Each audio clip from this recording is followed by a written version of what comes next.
안녕하세요. 저는 평범하게 살아온 40대 주부입니다. 평소에 유튜브로 사연들을 많이 봤었어요. 원래 제가 잠을 잘 못 자서 밤에 유튜브를 켜놓고 라디오처럼 듣다 잠이 들거든요. 그냥 틀어놓고 듣다 보면 말도 안 되는 일들이 많더라고요. 들으면서 세상엔 참 별일이 다 있구나 싶었는데 저에게도 뜨악할 일이 벌어졌네요. 사실 저에게 벌어진 일은 아니고요. 저희 시어머니에게 일어난 일이에요.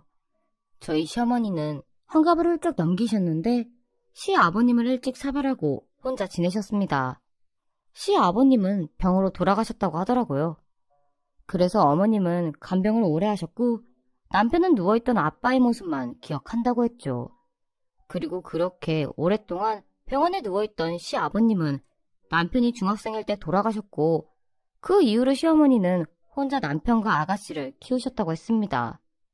그렇게 홀몸으로 아이 둘을 키우시면서 안 해본 일이 없으셨더라고요. 허드렛 일은 물론이고 남편이랑 아가씨 대학 갈 때는 화장장 청소까지 하시면서 고생을 많이 하셨다고 했죠. 그래서인지 저희 시어머니는 정말 순박하세요. 하다못해 옷걸이 같은 것도 번거롭다고 하지 않으시죠. 귀는 아예 뚫지도 않으셨고 수수하셔서 명품백이나 뭐 비싼 구두 이런 것도 없으시고요. 그래서 저는 종종 제 거 살 때 시어머니 것도 챙겨드리곤 했습니다. 비싼 건 아니더라도 옷이나 신발 같은 거 챙겨서 사드렸죠. 워낙 자기 손으로는 잘 안 사시니까요.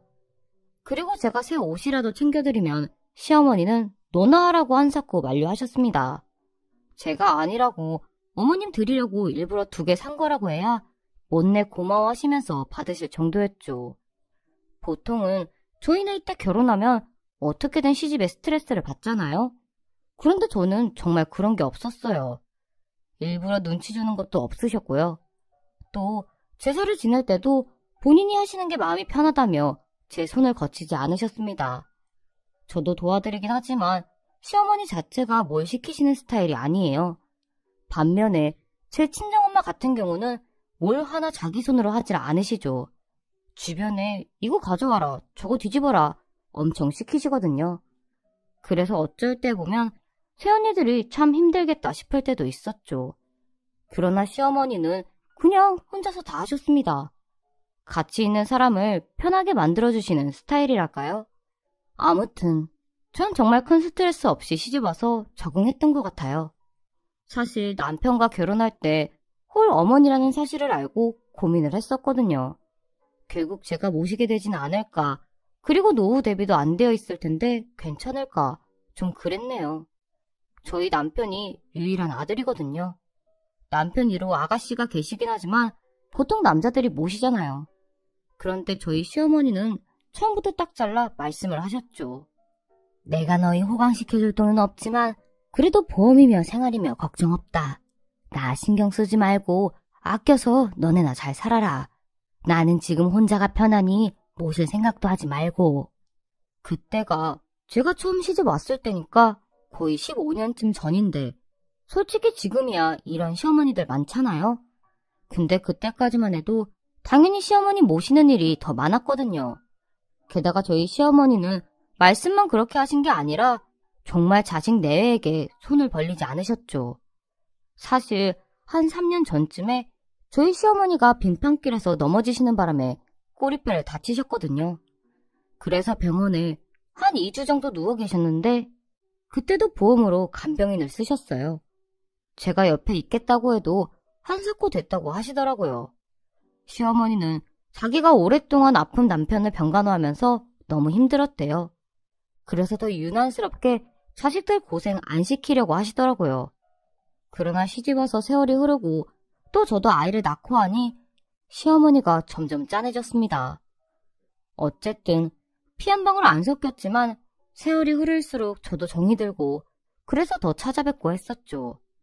물론 아이들 낳고 또 애들 자라면서는 좀 뜸해졌지만 그래도 한 달에 한 번 정도는 꼭 찾아뵙고 주말을 보내곤 했어요. 어쨌든 그렇게 저는 시집와서 별탈 없이 살았습니다. 그런데 그 평범했던 저희 집안이 한순간에 발칵 뒤집어졌죠. 생각지도 못한 시어머니의 재혼이 발단이었어요. 그 짧은 시간 동안 경찰서부터 병원까지 이게 다 무슨 일인가 싶네요. 일단 일이 터진 건 지난 여름이었습니다. 저희 시어머니가 약간 은행 일에 어두우셔서 창구에 꼭 직접 가셔야 되는 스타일이에요. 뭐 어르신들 다 그렇지만요. 그런데 시어머니가 신분증을 어디다 잃어버리셨다고 하더라고요. 그래서 제가 마침 컴퓨터를 하다가 그게 생각이 나서 시어머니 등본을 뗐습니다. 시어머니가 나라에서 들어오는 돈이 있어서 저희가 공인인증서를 갖고 있거든요. 그런데 인쇄한 시어머니 등본을 보는데 낯선 이름이 있었죠. 원래 등본에는 시어머니 혼자만 찍혀 나오는데 거기에 이름이 하나가 더 찍혀 있었어요. 심지어 그 이름은 한국 이름도 아닌데다가 관계가 남편으로 되어 있었죠. 제가 황당해서 저희 시어머니 등본이 맞나 확인하고 다시 떼봤는데도 그대로더라고요. 그래서 저는 뭐가 잘못돼도 잘못됐구나 싶었습니다. 도용을 당하셨나? 아니면 사기를 당하셨나 싶어서 바로 남편한테 전화를 했죠. 여보, 이거 이상하다고. 어머니 등본 뗐는데 거기에 남편이 적혀 있다고요. 그러니까 남편도 무슨 소리냐고 하더라고요. 그런데 제가 뭘 아나요? 당연히 모르죠. 저도 물어보려고 전화를 했는데 남편도 뭐 아는 내용이 없고 아무래도 이거 요즘 유행하는 사기 범죄인가 싶기도 했습니다. 남편을 알아보겠다고 전화를 끊었고 저는 등본을 찍어서 남편에게 보냈어요. 그런데 그 뒤로 남편은 연락이 없더니 한 2시간 만에 집으로 들어왔죠. 그래서 제가 여보, 왜 벌써 왔어? 하고 묻는데도 남편 표정이 완전 맛이 갔더라고요. 그리고 잠시 후 정신이 번쩍 드는 것 같더니 저한테 어머니 등본을 내놓으라고 했습니다. 그래서 등본을 찾아서 주니까 남편이 휙 낚아채더니 바들바들 떨리는 손으로 그 등본을 뚫어지게 보더라고요. 저는 뭔 말도 안 하고 답답해가지고 남편한테 뭐냐고 묻는데 대답도 하지 않았죠. 그리고 바로 전화를 들더니 아가씨께 연락을 했습니다. 남편은 아가씨에게 자기가 방금 원본을 확인했다며 등본에 적힌 낯선 이름을 불러줬어요. 딱 들어도 어디 동남아 이름 같은 이름이었죠. 그래서 대충 귀 동냥을 하니 아가씨도 모르는 눈치였고 몇 번 말이 오가더니 알겠다며 자기가 가보겠대요. 그래서 전화를 끊고 저는 남편한테 어딜 가냐고 채근했습니다. 그러자 남편은 아무래도 엄마한테 가봐야 될 것 같다면서 자기도 뭔지 모르겠대요. 그래서 제가 일단 어머님한테 전화라도 해보라고 하니까 남편은 그렇게 해서 될 일이 아니라며 시어머니가 혼인신고를 하신 것 같다고 했죠. 저희 남편이 공무원이거든요. 아마 아는 시청 직원한테 물어본 눈치였어요. 어쨌든 저는 깜짝 놀랐죠. 혼인신고라는 단어를 듣는데 아니 그 나이에 환갑도 넘으셔서 무슨 재혼을 하시나요? 그리고 당연히 저희는 아무것도 모르는데 말이 안 되잖아요. 남편도 아가씨도 아무도 모르는데 혼인신고를 하셨을 리도 없고요. 그래서 황당해하는데 남편이 얼른 나오라고 채근을 했고 저는 우당탕 옷을 갈아입고 남편 차를 타고 시댁으로 갔습니다. 남편은 시댁을 가는 내내 아무 말 없이 운전만 하더니 시댁에 도착하자마자 문을 쾅 닫고 내리더라고요. 보통 분위기가 심각한 게 아니어서 저도 이게 가짜는 아닌가 보다 싶었죠. 그리고 그대로 남편을 따라 시댁에 들어가니까 시어머니가 계셨습니다. 시어머니는 혼자 밥을 하고 계셨는데 딱 봐도 혼자 드시려는 것 같았어요. 재혼을 했는데 살림도 없고 남편도 없고 혼자 밥을 드시니까 그것도 이상하더라고요. 대체 뭔가 싶은데 남편은 어머님을 보자마자 등본을 흔들면서 이게 다 뭐냐고 냅다 물었습니다. 시어머니는 갑자기 저희가 오니까 놀라셨죠. 들고 있던 숟가락도 떨어뜨리시고 간 떨어지겠다고 화를 내시다 남편이 흔들던 등본을 보자마자 아이고 하면서 한숨을 쉬셨어요. 그제야 그 순간 아 진짜구나 싶더라고요. 왜 아무것도 모르면 오히려 화를 낼 법한데 어머님은 터질 게 터졌구나 하시는 반응이었거든요. 그리고 시어머니는 그대로 부엌에 가스불만 끄고 방으로 들어가셨습니다. 그러자 남편도 쿵쿵대며 시어머니를 쫓아갔고 엄마 이게 뭐야 진짜야? 재혼이라도 한 거야? 하면서 시어머니를 추궁하기 시작했죠. 그러나 시어머니는 작정을 하셨는지 입을 꾹 닫고 아무 말씀도 하지 않으시더라고요. 그러자 남편은 엄마 진짜 나 죽는 걸 보고 싶어서 그러냐며 안절부절했고 저는 그냥 눈치만 보고 한 구석에 조용히 앉았습니다. 시어머니가 순박하신 분이지만 또 화를 내시면 엄하시거든요. 남편도 시어머니를 꼭 닮아서 둘 다 화를 내면 장난이 아니죠. 보통 일이 커질 것 같지 않더라고요. 하지만 남편은 계속 시어머니께 엄마, 여기에 적힌 이 외국인 누구야? 혼인신고서에 엄마 도장이 있던데 엄마가 한 거 맞아? 누구 도장 빌려준 적 있어? 하면서 말을 퍼부었고 시어머니께서는 여전히 돌덩이처럼 입을 꾹 닫자 남편이 욱했는지 손에 들고 있던 휴대폰을 던졌습니다. 그러자 날아간 휴대폰이 화장대에 맞아 물건들이 우르르 쏟아졌고 그제서야 시어머니가 입을 여셨죠. 애비야, 내가 혼인신고했다. 예상은 했지만 시어머니 입으로 직접 들으니 마음이 쿵했어요. 혼인신고라는 게 애들 장난도 아니고 이렇게 쉽게 할 일인가?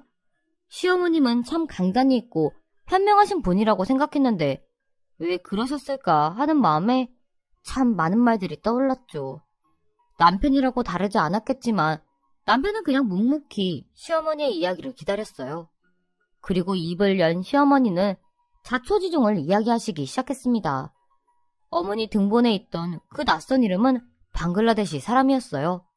그리고 그 남자는 시어머니가 다니시는 김치 공장에서 같이 일하는 외국인 노동자였죠. 저희 시어머니가 일을 하셨거든요. 동네에 김치 공장이 하나 있는데 평일에는 거기에서 일을 하셨습니다. 남편이나 아가씨나 용돈은 어느 정도 드리는데도 사람은 자기가 돈을 벌어야 된다면서 계속 공장을 다니시겠다고 하더라고요. 워낙 시아버님 일찍 가시고 아이들 혼자 키우시면서 부지런하셨던 것 같아요. 차라리 본인은 일하는 게 더 좋다고 하시는 그런 스타일이셨죠. 그래서 저희도 딱히 만류는 하지 않았습니다. 아르바이트 개념으로 하시는 거니까 그냥 원하시는 대로 하게 둔 거죠. 그런데 일하시던 그 공장에서 만난 외국인 노동자와 혼인이라니 이게 다 뭔가 싶었어요. 하지만 사기도 아니고 도용도 아니고 본인이 직접 김치공장 직원과 혼인신고를 하신 거였죠. 시어머니와 혼인신고를 한 김치공장 직원은 방글라데시 사람이었는데 비자 문제가 있었답니다. 비자 문제로 딱하게 돼서 불법 체류자가 될 처지였고 일하는 김치공장은 불법 체류자를 고용을 안 하니 바로 해고될 위기였죠. 그래서 시어머니는 평소 본인을 많이 도와줬던 직원인데 참 안쓰럽고 또 오래 알고 지냈기에 도와주셨대요. 본인이 먼저 혼인신고를 해주겠다고 말했고 방글라데시 직원과 함께 혼인신고서를 써서 냈다고 했습니다. 그렇게 그 방글라데시 직원의 한국 비자를 해결해 주신 거죠. 하지만 남편은 비자 문제 하나 해결해 주겠다고 혼인신고를 하는 게 말이 되냐며 엄마는 세상 물정을 그렇게 모르냐고 다시 또 화를 냈어요. 그런데 시어머니는 아랑곳하지 않으시더라고요.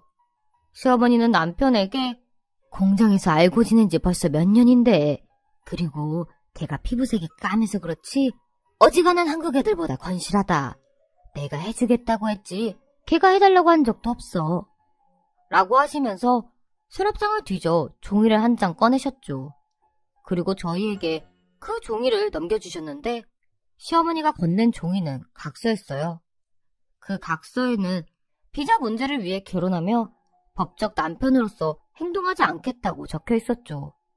그리고 그 밑에는 대출, 명의 변경, 명의 도용은 하지 않겠다는 문장이 쓰여 있었습니다. 근데 저희 시어머니는 글을 모르세요. 그렇다고 각서는 외국인이 쓴 글씨도 아니었죠. 그래서 남편이 바로 이거 누가 써준 거냐고 물어보니 시어머니는 넌 알 거 없다면서 각서를 다시 집어 넣으셨어요. 당연히 남편은 노발대발했고요.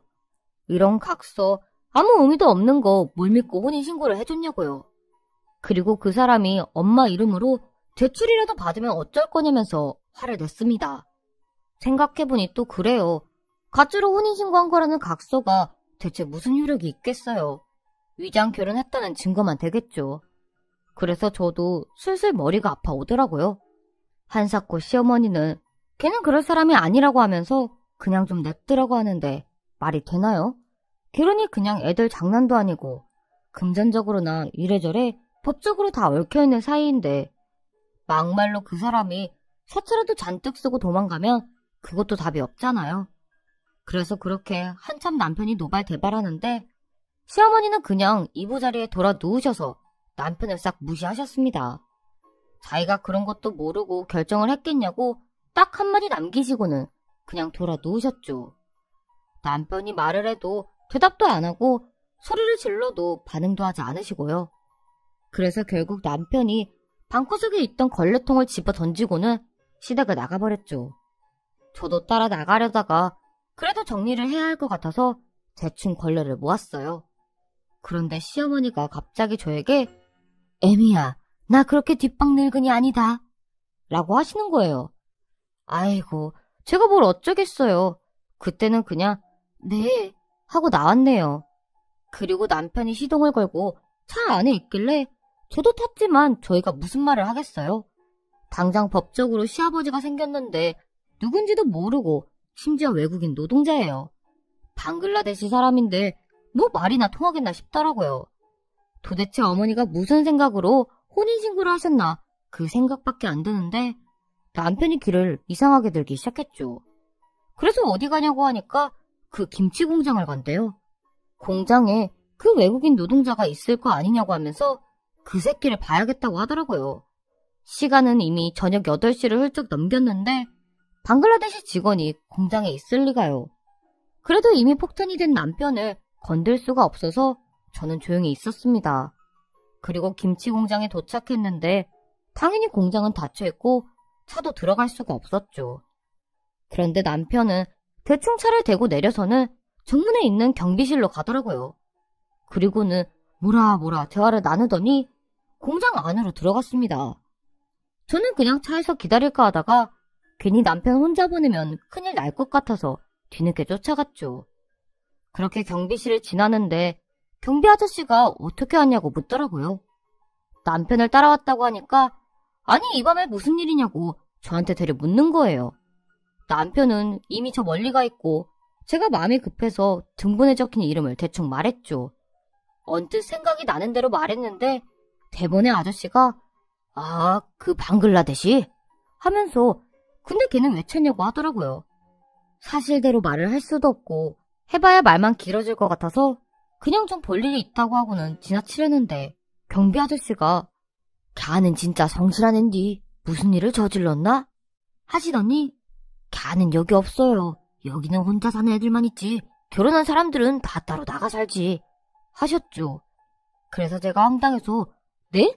하니까 경비 아저씨가 아니 결혼한 사람들은 집이 따로 있다고요.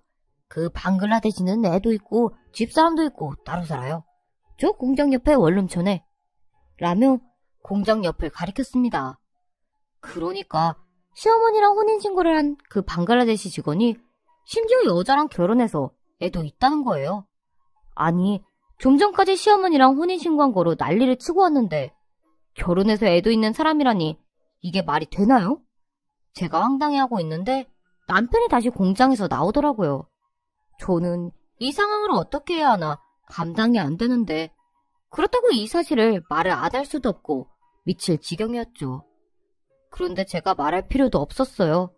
이미 외국인 노동자 숙소를 다녀온 남편은 거기서 다 이야기를 듣고 왔더라고요. 그리고 그 방글라데시 사람의 전화번호까지 받아서 계속 전화를 걸고 있었죠. 그렇게 몇 번인가 계속 걸고 끊고 하더니 통화가 됐고 남편은 화를 억누르고 자기가 시어머니 아들이라며 만나자고 했습니다. 의사소통이 잘 안 되는 것 같았지만 어쨌든 저쪽에서 김치공장 앞이라는 말은 알아들은 것 같더라고요. 경비 아저씨가 계속 저희를 쳐다보는 가운데 남편과 저는 공장 앞에서 방글라데시 사람을 기다렸죠. 그리고 잠시 후에 추리닝 차림인 외국인이 걸어왔습니다. 딱 봐도 아, 저 사람인가 보다 싶더라고요.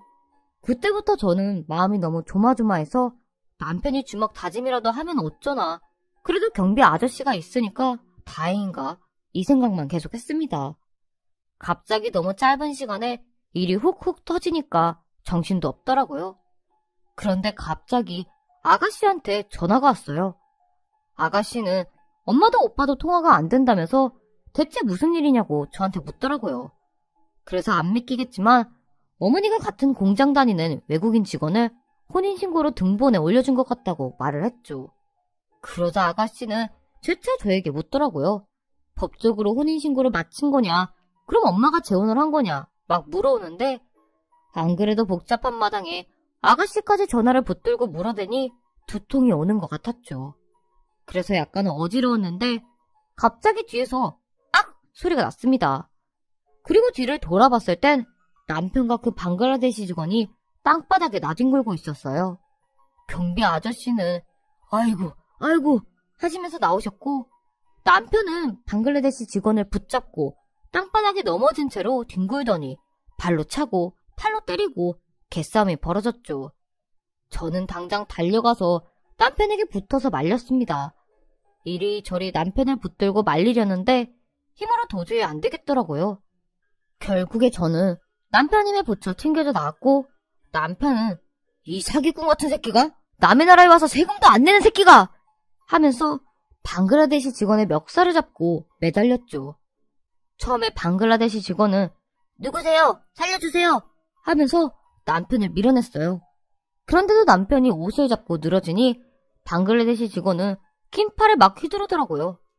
결국 둘 다 엉겨붙어서 주먹질을 해대는데 아무래도 남편이 체격이나 모나 상대가 되지 않았죠.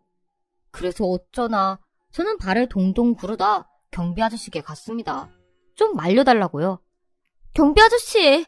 하면서 도움을 요청하려는데 경찰차 사이렌 소리가 들리기 시작했죠. 그 사이 경비 아저씨가 경찰에 신고를 했더라고요.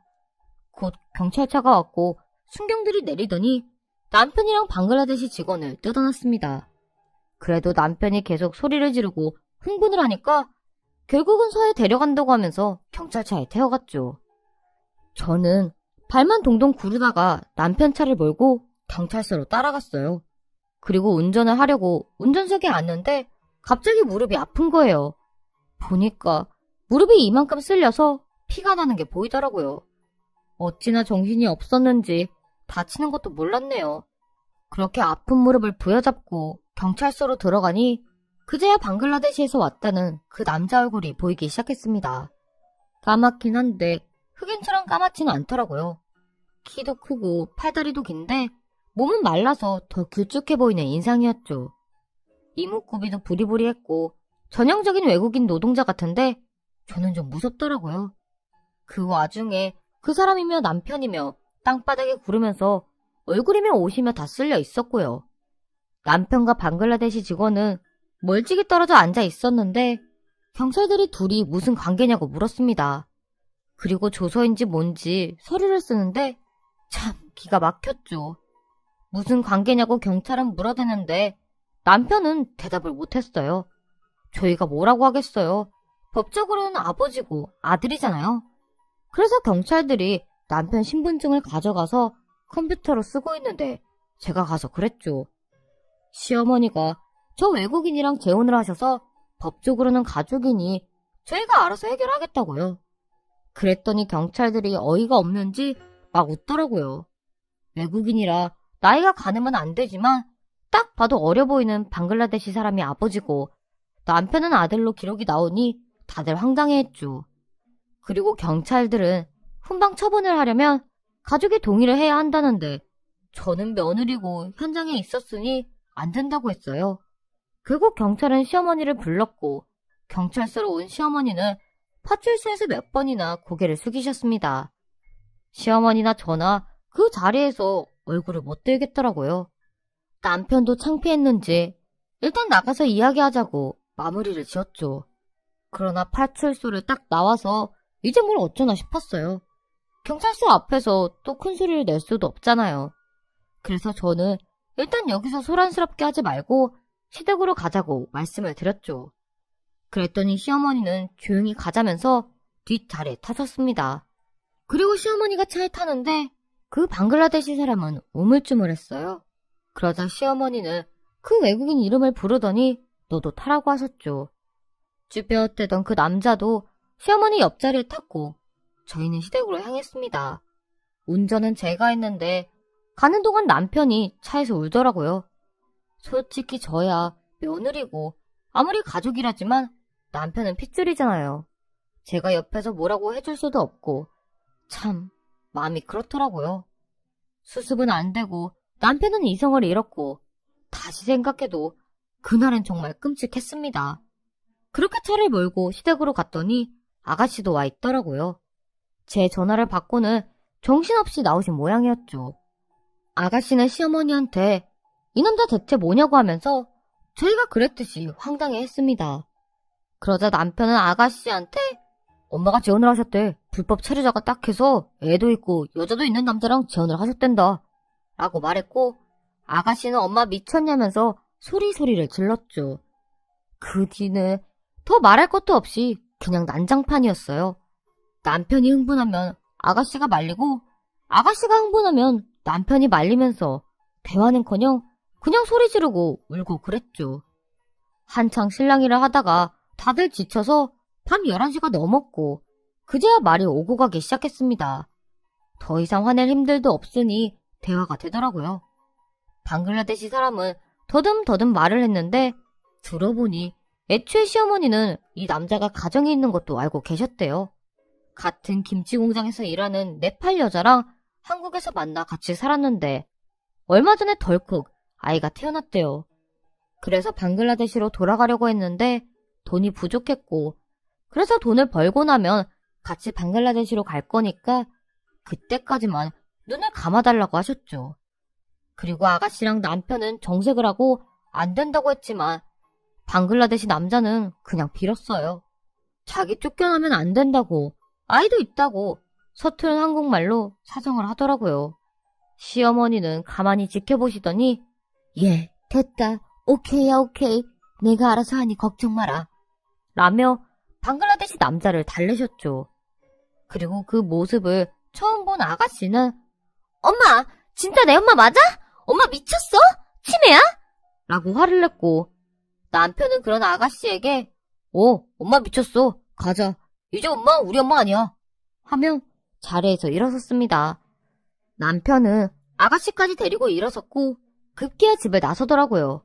제가 여보 불러도 남편은 눈 깜짝도 하지 않고 신발을 신고 시댁을 나갔죠. 그리고 시어머니는 그 반응에 놀라셨는지 남편을 몇 차례 불렀지만 이제는 남편이 시어머니를 무시했어요. 남편은 자식 새끼보다 말 한마디 안 통하는 저 새끼가 더 중요하잖아. 나 엄마 없다 생각하고 살 테니까 엄마도 그러세요. 하더니 저한테도 나오라고 큰 소리를 쳤죠. 그러더니 남편은 뒤도 안 돌아보고 집으로 왔습니다. 그렇게 며칠 동안 남편은 시어머니께 연락도 안 했고 시댁에서도 연락이 오지 않았어요. 정말 서로 없는 듯이 살더라고요. 그런데 그때가 여름이었는데 저희 돌아가신 시아버님 제삿날이 금방 왔습니다. 그래서 제사는 가야지 않겠나 싶어 남편의 눈치를 살폈죠. 그러나 남편이 갈 생각이 없는 것 같아서 전 괜히 긁어 부스럼 만들까 싶어 잠자코 있었어요. 그리고 며칠 뒤 돌아가신 시아버님 제삿날이 돼도 상황은 마찬가지였죠. 남편은 그날도 아무 일 없다는 듯이 퇴근을 해서 집에서 쉬고 있었어요. 그런데 남편 휴대폰으로 전화가 오더라고요. 시어머님 번호였죠. 남편은 전화를 받지 않았고 울리는 전화벨에 저는 눈치만 봤습니다. 그런데 좀 있다가 아가씨한테 전화가 오는 거예요. 남편은 여전히 전화를 무시했고 결국 아가씨는 저에게 전화를 했습니다. 그래서 아무래도 안 되겠다 싶어 저는 전화기를 들고 안방으로 들어갔죠. 그리고 통화 버튼을 터치하고 여보세요? 하려는데 아가씨가 울면서 소리를 치더라고요. 옳게 엄마가 쓰러지셨대요. 그래서 허둥지둥 병원 응급실로 가보니 시어머니가 누워 계셨고 의식이 없으셨어요. 응급실에서는 위 세척을 급하게 하고 있었는데 어머니가 아무래도 약을 드신 것 같더라고요. 아가씨는 하도 울어서 퉁퉁 부은 눈으로 남편을 보자마자 또 울었습니다. 의사는 농촌에 흔한 농약을 드신 것 같은데 위세척은 했지만 워낙 연세가 있어서 깨어나시는데 시간이 걸릴 것 같다고 했죠. 그래서 저희는 응급실에서 바로 입원 수속을 했습니다. 남편은 간병인도 안 쓰고 휴가를 내고 시어머니 옆을 지켰어요. 밤새 어머니는 살짝 깨어나셨지만 쇠하셔서 제대로 말씀은 못하셨죠. 의사는 큰 이상은 아닌데 약이 독해서 그렇다고 했고, 다음날 오후 어머니는 완전히 깨어나셔서 의사소통을 할 수 있었습니다. 그때 시어머니가 깨어나셔서 처음으로 하신 말은 애비야, 여기가 어디냐? 였고, 남편은 많이 울었어요. 저희는 그저 어머니가 돌아가신 시아버님 제삿날 마음이 안 좋으셔서 약을 드신 거라고 생각했죠. 하지만 아니었어요. 어머니가 의식을 완전히 회복하고 들려주신 이야기는 너무나 충격적이었죠. 어머니가 혼인신고를 해준 방글라데시 남자는 계속해서 돈 이야기를 꺼냈대요. 월급 타면 줄 테니 거의 4달치 월급인 1,000만 원을 빌려달라고요.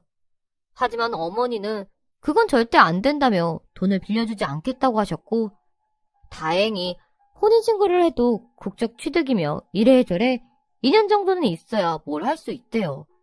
그래서 그 방글라데시 남자가 시어머님 이름으로 대출을 받진 못했더라고요. 그렇게 계속 돈을 빌려달라고 해도 어머니가 그건 안 된다고 못을 박았답니다. 그런데 그러던 중에 김치공장 식당에서 퇴근하신 시어머니가 쓰러지신 거죠. 어머니는 의식 없이 응급실로 오셨으니 병원에서는 어머니가 농약을 드신 것 같다고 했지만 알고 보니 어머니는 농약이며 뭐며 아무것도 드시지 않았어요. 어머님이 깨어나셔서 하신 이야기를 듣고 저희는 경찰에 바로 신고를 했습니다. 그 방글라데시 남자와 같이 사는 네팔 여자는 김치공장 식당에서 일을 했거든요. 아무래도 의심이 가서 신고를 했는데 아니나 다를까 그 사람들 한국을 떴더라고요. 경찰을 통해 둘 다 비행기를 타고 방글라데시 수도 공항으로 간 게 확인이 됐습니다. 김치공장 식당에서는 농약 성분이 발견되지 않았죠. 그리고 어머님이 기억을 더듬어서 그 네팔 여자가 커피 믹스를 타준 것을 말씀하셨고, 경찰은 아무래도 그 커피 믹스에 농약을 탄 것 같다며 인터폴 수배를 요청하겠다고 했어요. 하지만 방글라데시라는 나라라는 특성상 검거는 어려울 수도 있다고 했습니다. 험한 일을 당하신 시어머니는 그 사람들이 한국을 떠났다는 말을 듣고서야 이용당한 걸 인정하셨어요. 어쩌냐고 늙어서 정신이 나갔던 것 같다며 많이 힘들어 하셨고요. 사실 그때 옆집 아주머니가 시어머니를 발견하지 못했다면 정말 큰일이 났겠죠. 급작스럽게 감정 변화가 몰아친 시어머니는 노인 우울증 진단도 받으셨습니다. 그때 퇴원하시고 저희가 당분간 함께 있자고 했는데도 본인 집으로 돌아가셨거든요. 정신과에서는 겨울인데다 급작스런 일들로 우울증이 찾아온 것 같다고 하더라고요. 설득 끝에 지금은 저희 집에 시어머니를 모시고 있어요. 워낙 정정하시던 분이 갑자기 무기력하시고 말수도 줄어들고 하시니 제가 더 마음이 안 좋더라고요. 이래저래 많은 일이 있었지만 워낙 좋으신 분이셨기에 잘 극복하실 수 있을 거라고 생각하며 돌봐드리고 있고요. 이렇게라도 시집살이 한번 안 시키신 우리 시어머니에게 보답한다는 마음으로 지내고 있는 요즘이네요. 살다 보면 정신 없어서 사실실에게 신경 쓰기 어렵잖아요. 게다가 요즘 어르신들은 자식들한테 짐 될까봐 더 신경 쓰지 말라는 말만 하시고요. 그래도 좀 더 관심을 갖고 들여다봐야 할 것 같아요. 저는 요즘 시어머니가 그러신 이유가 혹시 외로워서 그러셨던 건 아니었나 싶거든요. 자식이며 손자며 다 멀어지니 일하는 공장의 외국인 노동자가 한번 잘해주면 마음이 가고 하셨던 것 같아요. 아, 그렇다고 저희 나라에서 지내고 계신 모든 외국인분들이 그런 건 아닙니다. 재작년에 저희 친척 이모도 뒤늦은 결혼을 하셨는데 같은 방글라데시 사람이거든요. 제가 저희 친정 엄마에게 이 이야기를 전하니 엄마가 말씀해 주시더라고요. 그 두 분은 김포에서 알콩달콩하게 깨가 쏟아진다고요. 국적을 떠나서 그냥 저희 시어머니께서 나쁜 사람을 만났던 거죠. 어쨌든 지난해는 정말 다사다난한 한 해였지만 더더욱 우리 가족에게는 더 정신이 없었네요. 그래도 가족이니까 서로 부족한 점도 끌어안고 더 행복하게 다독이며 살아가려고 합니다. 모두들 파이팅 하시고 올해는 내년보다 더 행복하세요. 으쌰으쌰입니다. 안녕하세요. 저는 32살의 평범한 여자입니다. 지금은 재혼해서 제 딸아이와 남편의 아들까지 내 가족이 살고 있네요. 제가 여러분께 들려드릴 이야기는 저의 전 남편과 전 시댁에 관한 이야기입니다. 제 마음 정리는 다 되었는데 이런 일도 있을 수 있구나라는 걸 들려드리고 싶은 마음에 글을 쓰게 되었으니 부디 여러분들의 많은 관심과 응원을 부탁드릴게요. 저는 남편과 1년간 연애를 했어요. 무뚝뚝한 성격이긴 해도 모난 구석이 없고 성실한 면에 반해서 결혼하게 되었죠. 그때 저와 남편의 나이는 26살이었습니다. 둘 다 모아둔 돈이 얼마 없어서 시댁에서 살아야만 했네요. 시아버님은 남편이 어릴 적 지병으로 돌아가셨대요. 그래서 저는 외롭게 지냈을 시어머니께 더 잘해야겠다는 마음을 품었습니다. 저와 남편은 맞벌이를 하고 있었기 때문에 집안일 거의 돕지 못했어요. 제가 하는 일이 주말에도 자주 출근해야 하는 일이라서 시어머님께는 죄송할 따름이었죠. 하지만 늘 친절하고 상냥하시던 시어머니는 집안일에 신경 쓰지 말라고 하셨고 식사도 매일 맛있게 챙겨주셨네요. 그렇게 3개월의 시집살이를 해보니 결혼을 참 잘했다는 생각이 들더군요. 이렇게 돈을 모으다 보면 5년 안에는 남편과 살 아파트를 장만할 수 있겠다 싶었어요. 그런데 어느 날 그렇게 아무 문제 없던 시집살이에 조금의 갈등이 생겼습니다. 원래 저는 아이를 낳기에는 이르다는 생각을 가지고 있었고 형편도 되지 않아 느지막하게 아이를 낳을 계획이었어요. 그런데 시어머님의 생각은 저와 달랐습니다. 뭐? 아이를 5년 뒤에나 가지겠다고? 그럼 니들 설마 피임하고 있니? 네? 네, 요즘엔 대부분 부부가 30 넘어서 애를 가져요. 20대에는 직장생활 열심히 해서 돈을 벌어야죠. 그래야 저희도 분가를 할 수 있잖아요. 제 말에 시어머니는 놀란 얼굴로 말씀하셨습니다. 뭐? 분가?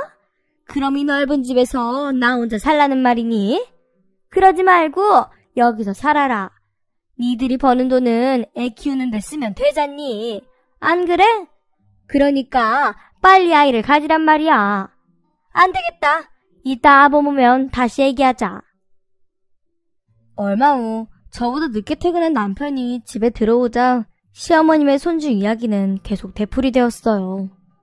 했던 말씀을 똑같이 3번 하시는 걸로 봐서는 정말 아이를 가져야만 할 것 같았습니다.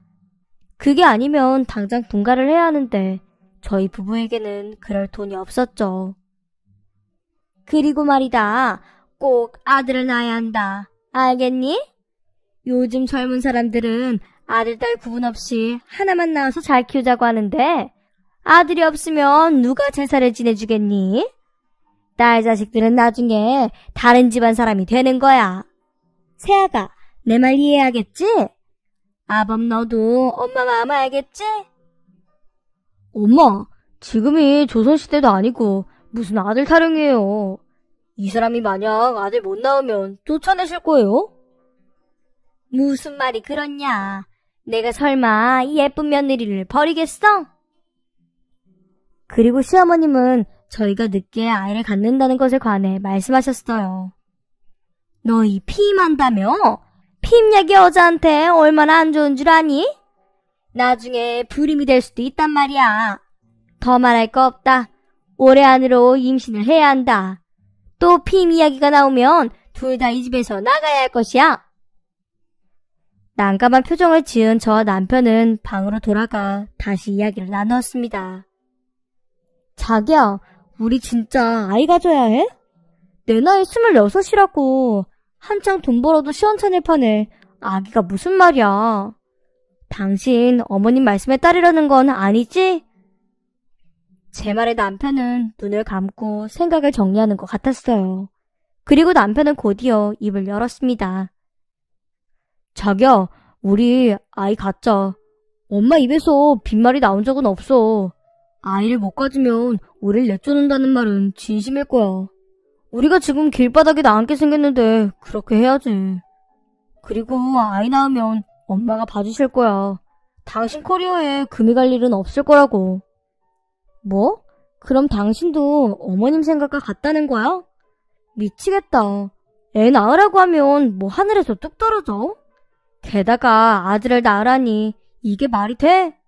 내가 아들 낳으려고 당신한테 시집 온 줄 알아? 당연히 아니지. 아들 타령은 한기로 흘려들어. 그리고 자식과 부모의 나이차가 작을수록 친밀감이 더 커진다고 했어. 1살이라도 젊었을 때 딱 한 명만 낳자. 저는 남편의 애원에도 불구하고 싫다고 대답했고 침대에서도 남편을 거부하며 제 의사를 확실히 전했습니다. 며칠 뒤 시어머니는 저에게 선물이라고 작은 상자를 건네주셨어요. 이전에 임신 타령하신 게 미안하셨는지 사과하는 의미의 선물처럼 느껴졌죠. 그런데 상자를 여는 순간 헉 소리를 내고 말았습니다. 왜냐하면 그 상자에는 수십 개의 임신 테스트기가 들어있었거든요. 시어머니는 상자를 건네주며 일주일에 한 번씩 검사를 해보라고 당부하셨고 이를 어길 시에는 저희 부부를 내쫓아버린다고 하셨어요. 저는 회사에서 스트레스를 받는 것보다 어머님의 얘기를 들을 때가 훨씬 스트레스가 심했어요. 게다가 남편도 한술 더 떠 나중에 시댁이 우리 것이 될 거라며 분가할 바에야 돈이나 더 모으자고 했네요. 한 달 동안 임신 이야기에 시달린 저는 결국 아이를 낳기로 마음을 굳혔답니다. 주변 선배들 이야기를 들어보면 결혼은 후회해도 아이는 절대 후회하지 않는다는 말이 제 마음에 돌리는데 결정적이었죠. 제 결심에 시어머님은 더 과감한 말씀을 하셨어요.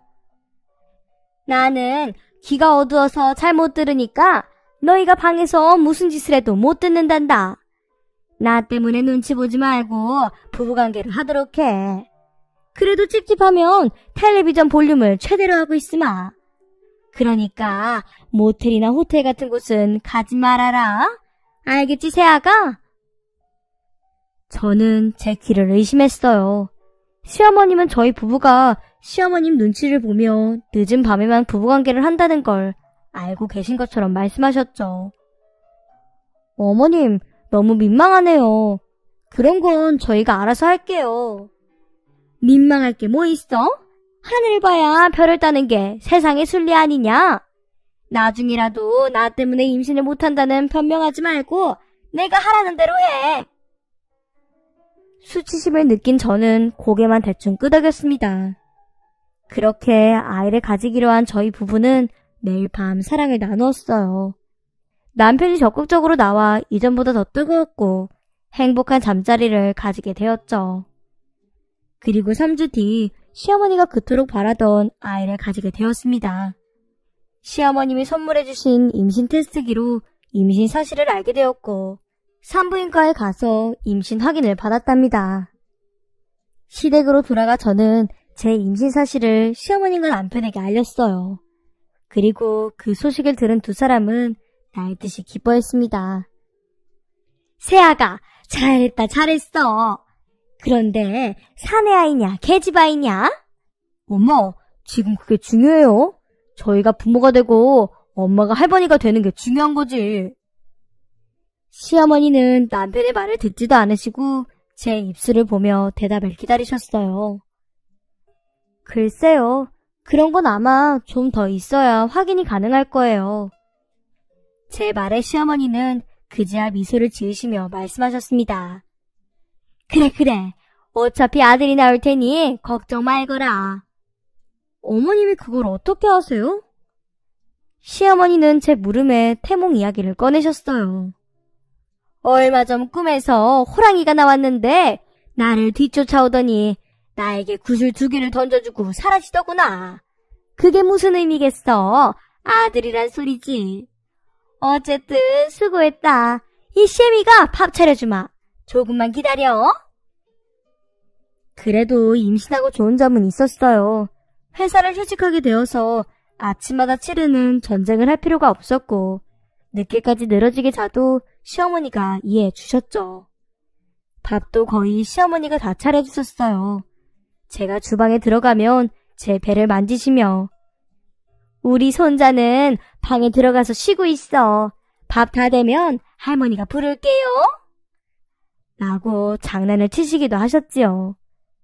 그런데 저는 배가 불러올수록 걱정이 되었습니다. 행여나 딸이 태어나면 시어머니의 태도가 달라질 것 같았으니까요. 그래서 다시 병원에 갔을 때 아이의 성별을 여쭤봤어요. 제 물음에 의사선생님은 핑크색 신발이 어울릴 것 같네요. 라고 말씀하셨고 저는 아쉬워하는 표정으로 되물었습니다. 핑크색은 남자들한테도 어울리잖아요. 그렇죠? 물론 저야 딸이든 아들이든 상관이 없었죠. 시어머니가 문제였어요. 그래서 저는 아이가 태어나기 전에 미리 말씀드려야겠다고 결심했습니다. 매도 먼저 맞는 게 안 아프다고 했으니까요. 저는 집으로 돌아가서 식탁에 마주 앉은 시어머니께 말을 꺼냈어요. 어머님. 뭐 필요한 게 있니? 저는 고개를 푹 숙이고 어머님, 제 뱃속의 아이 말이에요. 딸이랍니다. 오늘 병원에서 듣고 왔어요. 라고 고백했습니다. 그러자 시어머니의 표정은 순식간에 변하셨습니다. 누가 봐도 화가 머리끝까지 차있는 얼굴이었죠. 뭐야? 그럼 여태껏 계집아이를 임신해놓고 시애미를 부려먹은 게냐? 요것 봐라. 너 참 재미있는 아이구나. 저는 갑작스럽게 달라진 시어머니의 태도에 겁을 먹었어요. 부려먹다니요. 그럴 리가요. 항상 어머님이 먼저 저를 부엌에도 못 오시게 하시고 청소도 못하게 하셨잖아요. 그깟 계집아이 임신했다고 그 유난을 떨었다니. 밥맛이 뚝 떨어지네. 설거지는 네가 해라. 그리고 저녁은 아범 좋아하는 잡채랑 소고기 좀 볶아놔. 시어머님이 실망하신 건 이해가 되었지만 손자가 아닌 손녀라는 사실에 이토록 화를 내실 줄은 몰랐습니다. 그렇게 저는 말삭이 될 때까지 집안일을 혼자 도맡아서 해야 했네요. 몸이 무거워서 힘들었지만 방에 앉아서 눈치를 보는 것보다는 훨씬 나았답니다. 그렇게 출산 예정일이 다가왔고 진통이 온 저와 남편은 병원으로 향했습니다. 시어머님은 계집 하나 낳는데 집안 사람이 다 움직일 필요가 있냐며 집에 남아 계셨어요. 서운하기도 하지만 한편으로는 다행이라고 생각했습니다. 병원에서도 시어머님이 계시면 눈치 보느라 아이를 더 힘들게 낳을 것 같았거든요. 그리고 몇 시간 뒤 예쁜 딸아이가 태어났습니다. 세상에서 제일 예쁜 아기였죠. 그날은 지방에 사시는 친정 부모님이 병원으로 달려와 축하해 주셨고 언니와 남동생까지 와서 축하해 주었네요. 그 이후 시댁에서 계속 살 수밖에 없었던 저는 본격적인 시집살이가 시작되었어요. 시어머님은 제 딸을 안아주기는커녕 아이가 울어도 가만히 계셨습니다. 저는 딸아이 보랴 집안일하랴 시어머님 식사 챙겨드리랴 몸이 3개여도 부족할 만큼 바쁘고 힘들었어요. 견디다 못해 퇴근한 남편을 붙잡고 하소연을 해봐도 어쩔 수 없으니 저에게 조금만 더 버텨달라는 말만 돌아왔습니다. 나 대리로 진급했으니까 급여도 좋아지고 대출 한도도 커질 거야. 그 돈으로 아파트 전세라도 얻어 살자. 그러면 좀 낫겠지? 아니야. 당신 혼자 버는데 무슨 수로 대출금을 감당해. 친정 부모님이 가까이 사시면 우리 딸을 맡길 수 있겠지만 지금으로선 불가능해. 시어머니는 절대로 딸아이를 봐주시지 않을 거야. 남편은 저를 안아주며 미안하다고 사과했고 시어머니의 마음을 돌려보도록 노력하겠다고 했어요. 그이는 정말 매일같이 시어머님께 손녀딸 좀 예뻐해달라고 부탁했답니다. 그런데도 시어머니는 옛날 세상에 갇혀 계셔서 남편의 부탁을 거절하셨어요. 그런데 딸아이가 돌이 지났을 무렵 시어머니는 저를 거실로 불러서 앉으라고 하며 갑자기 방긋이 웃으셨습니다. 그 얼굴을 보면 기분이 좋아야 하는데 전 지레 겁을 먹고 무릎 꿇고 앉아 고개를 숙였어요. 편하게 앉아라 새아가. 내가 널 잡아먹니? 아, 네 어머님. 무슨 말씀하시라고 부르셨어요? 시어머니는 예고도 없이 제 손을 덥석 잡으셨어요. 새아가, 이제 둘째가 져야 하지 않겠니? 저는 그 말에 할 말을 잃고 말았습니다. 남편과 저는 둘째 계획이 전혀 없었거든요. 어머님, 그이하고 저는 한 병만 낳고 제대로 키우기로 했어요. 죄송하지만 둘째는 가지지 않을 겁니다. 뭐? 계획이 없다니? 넌 아이를 계획대로 낳니? 아이는 생기는 대로 낳아야지. 너 또 피임약 먹고 있구나. 내가 그렇게 손자를 낳아야 한다고 말했건만. 너 내 말이 우스운 거니? 이 시애미가 우스워? 아이를 낳지 않겠다는 제 말 한마디에 시어머니는 또다시 예전의 모습으로 돌아왔고 시어머니의 반복되는 레퍼토리에 저는 두 손 두 발 다 들고 말았어요. 밤늦게 퇴근한 남편에게 둘째 얘기를 하니 남편은 한숨을 쉬며 그런데 둘째는 아들로 낳을 수 있겠어? 라고 황당한 대답을 하는 거예요. 당신까지 왜 그래? 내가 신이야? 어떻게 아들, 딸을 구분해서 낳을 수 있겠어? 어머님이 저렇게 난리니 어떻게 하면 좋겠냐고. 몰라. 당신 알아서 해. 그게 나한테 할 소리야? 더는 못 참아. 우리 분가해. 대출 받아서 이 집에서 나가자고. 그러자 남편은 대출? 그거 말이야. 이미 대출 받았어. 라며 청천벽력 같은 대답을 하는 겁니다. 눈이 뒤집힐 것 같은 저는 뭐? 대출을 이미 받았다고? 그 돈을 어디다 썼는데? 바른 대로 말해. 라고 윽박을 질렀네요. 엄마 드렸어. 엄마가 필요하다고 해서 빌려드렸어. 갚으실 거라니까 너무 걱정하지 마. 저는 이야기를 듣고 당장 시어머니 방으로 가서 노크를 했어요. 잘 시간에 뭐냐? 어머님, 저 좀 들어갈게요. 바닥에서 몸을 일으킨 시어머님이 무슨 일이냐고 물었고 저는 남편의 대출금을 왜 빌려가셨는지 여쭤봤습니다. 아범입이 왜 이렇게 싼 거야? 그 돈 말이다. 널 위해 썼다. 절 위해서 쓰시다니요. 저한테 주신 거 없잖아요. 네가 아들 낳게 해달라고 점집 가서 구슬했다. 그러니까 둘째 날 준비하거라. 이번엔 반드시 아들일 게다. 시어머님은 굿값으로 5천만 원을 쓰셨다고 하셨네요. 제가 아들을 못 낳으면 당장이라도 저주하실 분처럼 보였어요. 그 돈으로 저희 분가하려고 했단 말이에요. 아들을 낳으라고 누가 굿으로 5천만 원을 써요?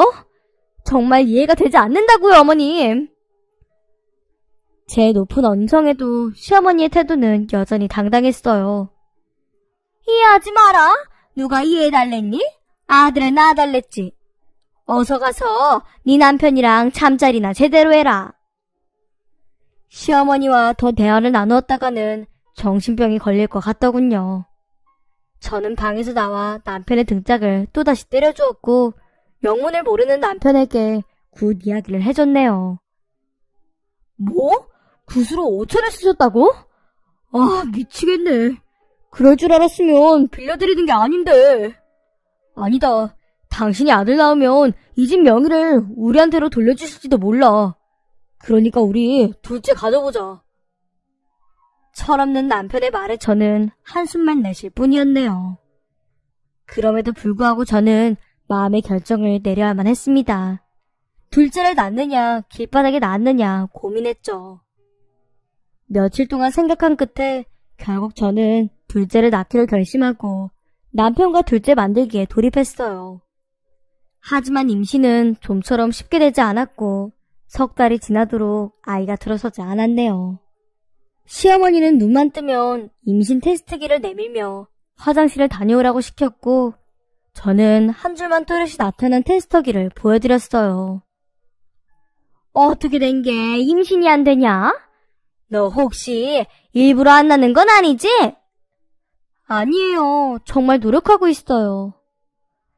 하지만 시어머니는 제가 일부러 아이를 갖지 않으려고 한다고 생각하셨는지 저에게 집안일을 배로 시키셨답니다. 괜한 짐을 옮기라고 시키시기도 하셨고 벽지가 낡았다며 저에게 도배까지 시키셨어요. 그렇다고 딸아이를 시어머니가 봐주시는 것도 아니라 항상 저는 제 주변에 딸을 데려다 놓고 돌봐가며 시어머니가 시키신 일을 끝내야 했답니다. 저의 서럽고 눈물나는 시집살이는 해가 바뀌어도 계속되었어요. 제가 시어머니께 할 수 있는 건 참는 것뿐이었습니다. 육아와 살림, 그리고 시어머니가 시키시는 말도 안 되는 일들을 하느라 제 몰골은 말이 아니었어요. 거울 속의 제 모습을 보고도 깜짝 놀라곤 했네요. 잘 먹지 못한 탓에 삐쩍 말라서 여자로서 매력이라고는 찾아볼 수 없었죠. 게다가 남편까지 저를 멀리했어요. 제가 다가가도 잠자리를 거부했답니다. 저에게 유일한 행복은 딸아이밖에 없었어요. 그렇게 딸아이만 보며 살고 있던 어느 날 일이 터지고 말았습니다. 딸아이를 안고 마트에서 장을 보고 있는데 회사에 있을 남편이 그곳에 있는 거예요. 혹시 저를 놀라게 해주려고 마트에서 장을 봐 요리해주려나 하고 말도 안 되는 상상을 했죠. 그런데 남편에게 한 걸음 한 걸음 다가가고 있는데 어떤 여자가 남편에게 말했어요. 자기야, 오뎅 찾았다. 떡볶이 재료 다 챙겼으니까 이만 가자. 딸아이를 안고 있던 저는 멍하니 남편과 상간녀의 뒷모습을 보고 있었네요. 그러다 정신을 차리고 몹시 잰 걸음으로 남편에게 다가갔어요. 여보. 뒤를 돌아본 두 남녀는 저를 보고 화들짝 놀랐습니다. 저의 부름을 상간녀는 제가 남편의 아내라는 걸 알고는 꽁진하게 도망쳤고 남편은 당황한 얼굴로 아무 말도 하지 않고 서 있었어요. 나쁜 자식. 저는 그 한마디만 남기고 집으로 돌아갔습니다. 어떻게 할지는 딸아이의 배를 채워주고 생각하기로 했어요. 낮에 집에 들어온 남편을 보고 시어머니가 오늘은 왜 이리 일찍 들어왔어? 라고 물었고 그이는 오늘은 일찍 끝났어요. 엄마, 하은이 좀 잠깐 봐주시면 안 될까요? 이 사람이랑 할 이야기가 있어서요. 라고 말했어요. 아이고, 내 팔자야. 손자를 업고 동네를 뛰어다녀도 모자랄 판에 계집아이나 보고 있어야 하다니. 무슨 말인지 모르겠다만 짧게 해라. 그렇게 또 시어머니는 볼멘 소리를 하며 딸아이를 안고 방으로 들어가셨습니다. 저와 남편은 침실로 들어와 침대 끝자락에 앉았어요. 이윽고 남편은 제 앞에 무릎을 꿇었답니다. 자기야, 미안해. 진짜 미안해. 내가 미쳤었나 봐. 그런데 우리 아무 일도 없었어. 정말이야. 우리? 남편은 고개를 흔들며 아니, 그 여자랑 아무 일도 없었어. 라고 말했고 변명하지 않을 테니 한 번만 봐달라고 빌더군요. 팥으로 매주를 썼다고 말해라. 둘이 아주 좋아 죽던데. 나랑 잠자리를 피하더니 이유가 있었구나. 그 여자가 그렇게 잘해줘? 생긴 건 씹다 버린 오징어처럼 생겼던데. 어쨌든 당신 마음 알았으니까 이쯤에서 정리하자. 나 시어머니랑 사는 것도 힘들고 지겨워. 게다가 남편이란 작자는 바람까지 피우니 내가 무슨 이유로 여기에 남아서 계속 식모살이를 해야 돼? 남편은 무조건 잘못했다고 빌었어요. 하지만 저는 그때 그동안 시어머니에게 당해온 수모와 저를 방치하고 무시한 남편에 대한 미움이 폭발했습니다. 그래서 오른손에 힘을 꽉 쥐고 그 인간의 따귀를 세게 내리쳤네요. 소리가 얼마나 컸던지 시어머니는 저희 방을 노크 없이 들어와 무슨 일이냐고 물었어요. 그리고 무릎 꿇고 있는 당신의 아들을 보더니 당장 일어나라고 소리치셨답니다. 네가 뭘 잘못했길래 무릎을 꿇고 있는 거냐? 어머님, 이 사람 바람 피워요. 오늘 저한테 걸렸네요. 저는 여기까지 하겠습니다. 어머님의 식모살이도 이 인간의 병풍 같은 마누라짓도 그만둘게요. 시어머니는 제 말에 눈 하나 깜빡이지 않으며 말씀하셨어요. 난 또 뭐라고? 지금 그거 가지고 내 아들 딱을 때린 거니? 어이가 없구나. 남자가 살다 보면 다른 여자를 만날 수도 있지. 그런 일로 이혼을 하겠다고? 너 정말 대책 없는 아이로구나. 그리고 식모짓? 네가 여기 와서 한 게 뭐가 있다고 식모짓이라고 말하는 거야? 내 집에 얹혀 살면서 꼴랑 집안일 좀 한 게 그게 그렇게 억울했니? 너 나가고 싶으면 나가. 대신 위자료는 한 푼도 못 준다. 말이 안 통하는 건 강아지나 고양이뿐만이 아니었네요. 네, 나갈게요. 앞으로 오래오래 사세요. 저는 저를 붙잡는 남편을 뿌리치고 하은이를 안고 친정집으로 가게 되었습니다. 버스를 타고 5시간 만에 고향에 도착한 저는 길가에 핀 꽃을 보며 느긋하게 친정집으로 들어갔어요. 하지만 부모님은 저를 보시고 놀라지 않으셨습니다. 전화 한 통도 없이 왔는데 말이죠. 그때 감이 오더라고요. 시어머니가 선수를 친 게 확실하다는 것을요. 얘기 들었다. 네 남편이 회사 직원이랑 팔짱 낀 거 가지고 바람으로 내몰았다며? 네 기분은 알겠다만 확실한 증거도 없이 이렇게 무책임한 행동을 하면 어쩌자는 거니? 너 이혼하고 여기 내려와 살면 동네 사람들이 널 어떻게 볼지 생각 안 해봤니? 아빠 입장도 생각해야지. 제가 기대한 아빠의 말씀은 이런 대답이 아니었어요. 아빠는 그 말을 믿어? 그 인간 바람난 게 맞다니까? 그리고 시집살이도 너무 힘들어. 그러니까 다 때려치우고 여기 와서 살래. 하지만 옆에 있던 엄마도 아빠와 같은 생각이었어요. 시집살이가 힘들지 않으면 그게 시집이니? 네 남편이 왜 외간 여자랑 다녔을지 생각은 해봤어? 거울 좀 봐. 네 꼴이 이게 뭐야? 잘 살겠다고 시집을 갔으면 잘 사는 모습을 보여줘야지, 이거사. 부모님의 말씀에 제 눈에는 눈물이 제 의지와 상관없이 흘러내렸네요. 엄마 아빠가 그렇게 생각할 줄 몰랐어. 내가 잘못 온 것 같네. 부모님은 뒤를 돌아 나가는 저를 붙잡지 않으셨답니다. 그렇게 무작정 나와 하은이를 안고 동네를 생각없이 돌고 있는데 남편의 차가 보였어요. 자기야, 집에 가자. 싫어. 남편은 계속해서 잘못을 빌었고 친정에서 박대당한 저는 오갈 곳이 없었습니다. 게다가 딸아이가 저 때문에 고생하는 게 싫었네요. 할 수 없이 전 남편의 차에 오르고 말았습니다. 시댁으로 돌아간 저는 시어머니 앞에 앉아 길고 긴 잔소리를 들어야 했어요. 마지막 결론은 남편의 실수를 용서하라는 것이었죠. 선택지가 없었던 저는 알겠다고 대답했고 다시 지옥 같은 시집살이를 이어가기로 했습니다. 며칠 뒤부터는 시어머니가 남편을 설득했는지 밤마다 저를 안아줬어요. 남편에게 마음이 가진 않았지만 아들을 낳으면 생활이 달라지겠지 하는 마음으로 부부관계를 자주 가졌네요.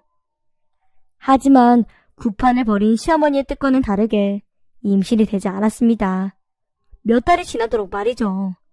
참다 못한 시어머니는 점쟁이가 사기꾼이라며 그 점집을 다시 찾아갔는데 점쟁이는 이미 도망가고 빈집이었다네요. 지혜롭지 못한 시어머니는 눈 뜨고 코를 베인 셈이었죠. 그 사실을 안 남편은 더 이상 제 옆에 오지 않았고 다시 바람을 피우는 것 같았어요. 이 사실을 시어머니께 알리자 저에게 이렇게 말씀하셨네요. 네가 오죽 못났으면 우리 아들이 밖으로 새겠니? 그냥 네 팔자려냐고 받아들여라. 나도 네가 손자를 못 낳는 것에 대해 팔자라고 생각할 테니 말이야. 주먹을 불끈 쥔 저는 속으로 화를 삭혔습니다. 이혼을 하려면 남편의 증거가 있어야 했는데 제가 가진 건 육감뿐이었거든요. 그 이후 왜 그런 선택을 했는지 모르겠지만 저는 시어머니와 남편이 무슨 짓을 해도 상관하지 않기로 했어요. 오직 제 딸 하은이만 건강하게 키우기로 했죠.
그렇게 제 자신을 내려놓고 1년이라는 시간이 지나자 남편이라는 인간은 배가 남산만한 여자를 데리고 집에 들어왔습니다.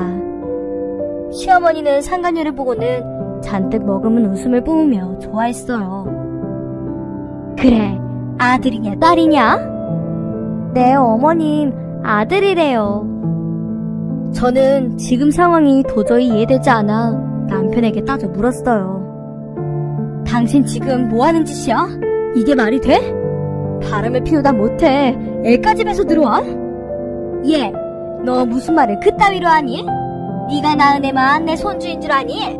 내 아들 덕에 내가 손자를 보잖니? 일단 아이를 낳아야 되니 데리고 온 거니까 넌 잠자고 있어라. 정말 막장 중에 막장이었네요. 상간녀와 남편은 시어머니께 소식을 전하고 다시 나가버렸어요. 상간녀 입장에서는 제가 있어서 불편했겠죠. 그리고 얼마 뒤 상간녀는 아들을 낳게 되었답니다. 하은이가 태어날 때 집에만 계셨던 시어머니는 춤을 추듯 몸을 흔들며 집을 나섰네요. 상간녀가 아들을 낳고 며칠 뒤 시어머니는 할 말이 있다며 저를 방으로 부르셨어요. 얘야, 그동안 고생 많았다. 너도 알다시피 우리 집안에 손자가 태어났지 않니? 어제 그 아이를 우리 호적에 올렸다. 그럼 전 어떻게 되는 거예요? 그래서 말인데 그의 엄마가 너를 이 집에서 나가라고 하는구나. 그렇지 않으면 아들을 데리고 떠난다고 했어. 미안하지만 네가 우리 아들을 놔줘야겠다. 위자료는 섭섭하지 않게 주마. 그렇게 아무것도 아닌 존재가 된 저는 너무 화가 나 시댁에서 뛰쳐나왔습니다. 미처 딸아이를 생각하지도 못한 제 말이죠. 모텔에서 며칠 홀로 우울함에 빠져 있었는데 휴대폰에 진동이 울렸어요. 시어머니의 문자였죠. 네 발로 나간 거다, 맞지? 이혼 서류에 사인도 해야 하고 네 딸도 데려가야지 않겠니? 당장 네 짐을 빼거라. 저는 절벽에 선 기분이었네요. 저를 부끄러워하는 친정으로 돌아갈 수도 없었고 시댁도 더는 제가 살 곳이 아니었어요. 그래서 저는 위자료를 받으면 그 돈으로 하은이와 살아야겠다는 마음을 고치고 시어머니께 내일 아침에 뵙겠다고 답장을 보냈습니다. 그렇게 다음날 아침이 밝았고 저는 찬물에 샤워를 하며 정신을 차렸어요. 그리고 옷을 단정하게 입고 시댁으로 가려고 채비를 했습니다. 그런데 또 하나의 문자가 날아왔어요. 그건 바로 다름 아닌 남편의 부고 소식이었습니다. 갑작스럽게 남편이 죽었다는 문자를 받은 저는 슬프지 않았어요. 아무런 감정이 들지 않았죠.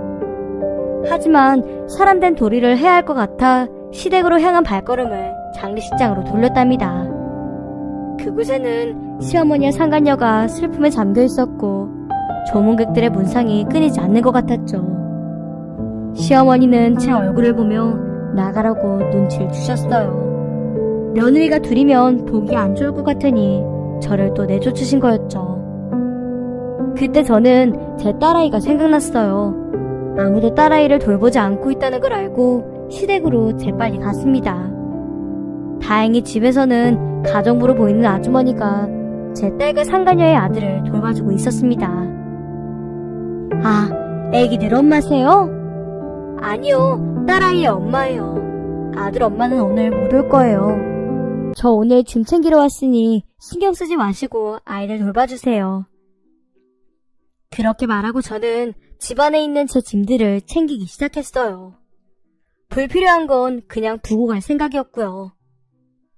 저는 옷가지와 몇 개 안 되는 보석을 챙기고 서랍을 여닫으며 다른 건 뭐가 있나 살펴보고 있었습니다. 그런데 마지막 서랍을 열게 되자 제 눈에 뭔가가 띄었어요. 봉투에는 유전자 감식 결과서라고 쓰여 있더라고요. 궁금한 마음에 봉투 안에 서류를 꺼내서 펼쳐보았는데 서류에는 그의 이름과 상간녀의 아들 이름이 있었고 유전자 결과지에는 친자 확률이 0%라고 적혀 있었죠. 순간 제 머릿속이 정리가 되더라고요. 교통사고로 죽었다던 남편이 향한 곳은 상간녀의 집이었던 것 같았습니다. 남편은 상간녀가 낳은 아들이 남편의 친자가 아니라는 것에 대해 따지려고 흥분한 상태로 운전을 하다가 교통사고가 나서 돌아올 수 없는 곳으로 떠나게 된 거예요. 시간은 흘러 남편이 세상을 떠나고 얼마 뒤 보험회사에서 연락을 해왔습니다. 남편의 보험금 때문이었죠. 남편이 미처 보험금 수령자를 바꾸지 않은 탓에 제가 보험금을 받게 되었네요. 얼마 전 시어머니가 주신 위자료까지 합치면 꽤 큰 돈이었죠. 저는 시댁도 친정도 아닌 저와 하은이만의 공간을 마련하게 되었어요. 그리고 새로운 삶을 살게 되며 마음의 안정을 찾았답니다. 어느 정도 삶의 안정을 찾은 후에는 서랍에 넣어두었던 유전자 결과지를 시어머니께 택배로 보냈어요. 그 종이를 본 그분의 얼굴이 얼마나 일그러질지 머릿속으로 상상이 되더군요. 그리고 정확히 이틀 뒤 시어머니께 전화가 걸려왔습니다. 제 예상대로 드라마가 펼쳐지는 순간이었죠. 여보세요? 하은엠이야. 누구시죠? 누구긴 누구야. 네 시엠이지. 시엠이라는 말에 제 입에서 새어나오는 웃음을 참느라 고생했네요. 아가, 그동안 정말 미안했다. 네가 보내준 유전자 결과지를 보자마자 열불이 나서 그 여자와이를 쫓아냈다. 물론 호적에서도 파낼 거니까 걱정 말아라. 저기요, 무슨 말씀이세요? 전 이미 그쪽이랑 남남이잖아요. 저의 칼 같은 대답에 시어머니는 당황해하며 말씀하셨어요. 미안해, 정말 미안해. 이제 하늘 아래 내 핏줄은 하은이뿐이다. 그러니 제발 돌아와다오. 무슨 말씀이세요? 손자 있으시잖아요. 그쪽 아들 제사를 지내줄 아들 말이에요. 길바닥에서 주원 손자나 없고 얼씨구나 춤이나 추세요. 제 앞에서 그러고 다니셨던 것처럼요. 시어머니는 저의 단호함에 울다 못해 기함하며 매달리더군요. 너랑 하은이에게 내가 몹쓸 짓을 했다. 그러니 제발 돌아오렴. 날 미워해도 좋으니 제발. 전 그만 전화를 끊어야겠다는 생각이 들었네요. 미워할 감정도 남아있지 않네요. 아주머니 혼자 오래오래 사세요. 그렇게 전화를 끊은 저는 쾌재를 불렀습니다. 완벽한 복수였죠. 그 이후에 저는 친정에도 가지 않았어요. 그건 역시 저의 복수였습니다. 그 일이 있고 몇 년 뒤 저에게는 또 다른 선물이 다가왔어요. 하은이가 어린이집을 다닐 만큼 자랐고 저는 싱글맘으로 일과 육아 모두 열심히 하며 살아가고 있을 때였죠. 그러다 어린이집 앞에서 하은이 친구의 아빠와 친해져 매일 짧게 인사하고 안부를 묻곤 했었어요. 그러던 중 저희 두 사람은 서로가 싱글인 걸 알게 되었고 몇 달 동안 친구처럼 지내며 자주 만나다가 누가 먼저랄 것 없이 사랑에 빠지고 말았답니다. 저에게 이런 기회가 또 올 줄은 꿈에도 몰랐었죠. 지금은 제 남편이 된 그이와 사랑하는 딸, 그리고 가슴으로 낳은 제 아들까지 내 식구는 어느 가족보다 더 행복하게 살고 있답니다. 이젠 저에게 등 돌린 사람은 아무도 남아있지 않은 것 같아요. 그래서 참 다행이고요. 지금 제 마음속에는 시어머니와 죽은 전 남편에게 미움조차도 남아있지 않답니다. 저는 그게 천만 다행이라고 생각하고 살고 있어요. 아무런 감정이 없기 때문에 제가 고통받을 일이 없으니까 말이에요. 제 이야기는 여기서 끝내야겠네요. 지금까지 들어주신 많은 분들께 감사드리며 더 행복하게 살겠다고 약속드릴게요. 안녕히 계세요.